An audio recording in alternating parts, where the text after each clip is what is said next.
So welcome to the next video. For the data treatment, the first step in every data treatment is to look up the specific data, and therefore I have prepared some test measurements, and you can see there I have some files for the left and some files for the right foot. And now you can see what is the problem when you don't make good file names, because now we have two files with P1, it's the person one, and you have the date and the time in there, but when you don't give an extra information which one is the offset measurement and which one is the main measurement, you have to look up, or you have good notes where you can look up which measurement is which measurement. Otherwise you have to look it up and have to wait.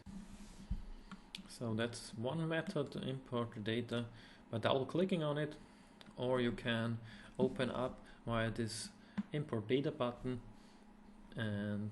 but you get the same window as you get it here, but you only have to click the specific file and then you get this window.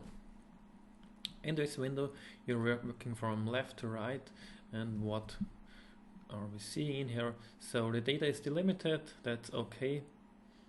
And what is the limiter? You can choose it in there, and you can also define a custom delimiter when you have other data, and you also have the option to change the decimal separator.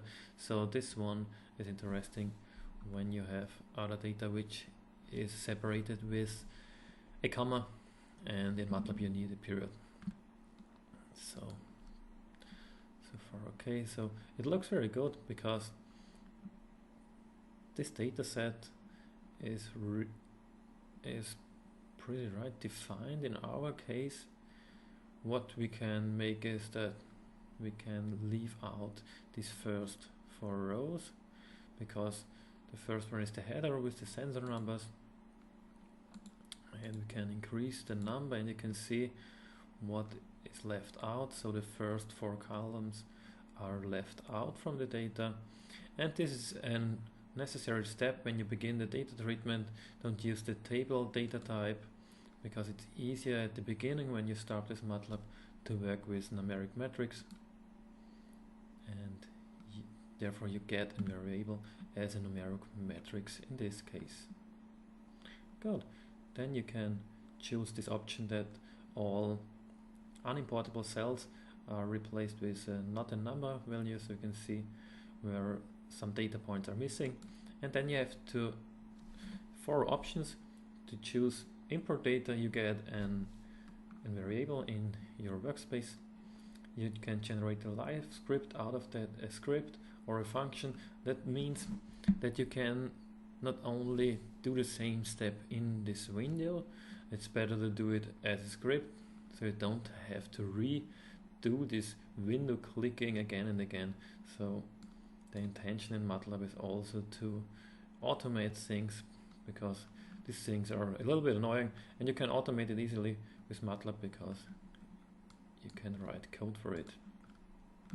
For this example, I show it with the import window, and then you can minimize it or close it, and then we can see in the workspace as appearing a new variable with 4,500 rows and 158 columns, and these columns are due to the sensor numbers.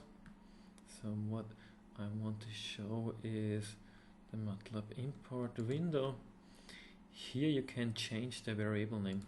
So when you're clicking in there, you can, before you import it, change a variable name.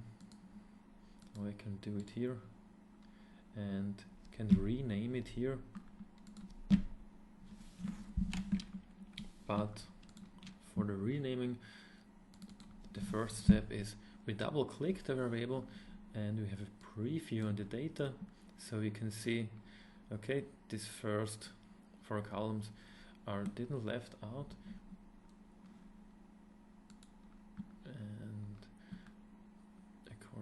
that.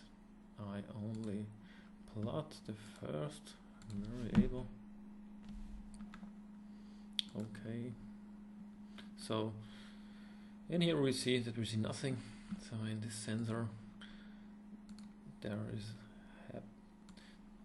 didn't happening very much. So I plot this whole region, and we can see, okay, we have a pretty static measurement, and that's the reason because we've now imported the offset measurement, and you can say, okay, it's from the person 1 offset, and rename it in here. Afterwards you can include all these steps which I show you now in the script, and I also will show you how you can automate these things. And then we are importing the next file. You can see there is a new tab opening up, and it takes amount of time because the file is pretty large. So it's done, and we've left all the same without the numeric metrics in here, and I can do it not here. I have to select it in this case in the window down here, and I go to this endpoint,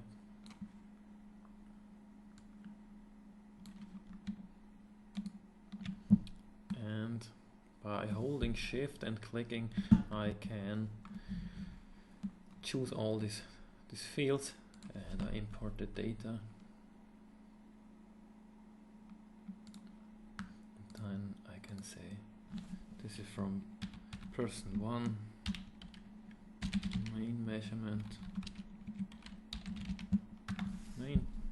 Okay, by double clicking I open it up, and there should be more to see in the data. Yeah.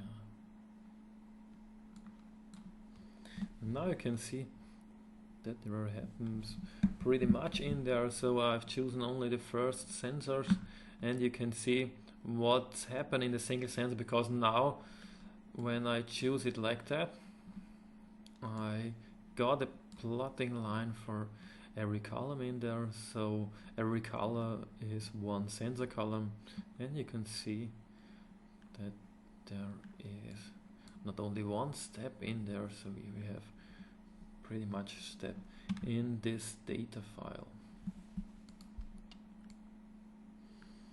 Good, that was the first part for the importing, and we are automate this a little bit in the next video.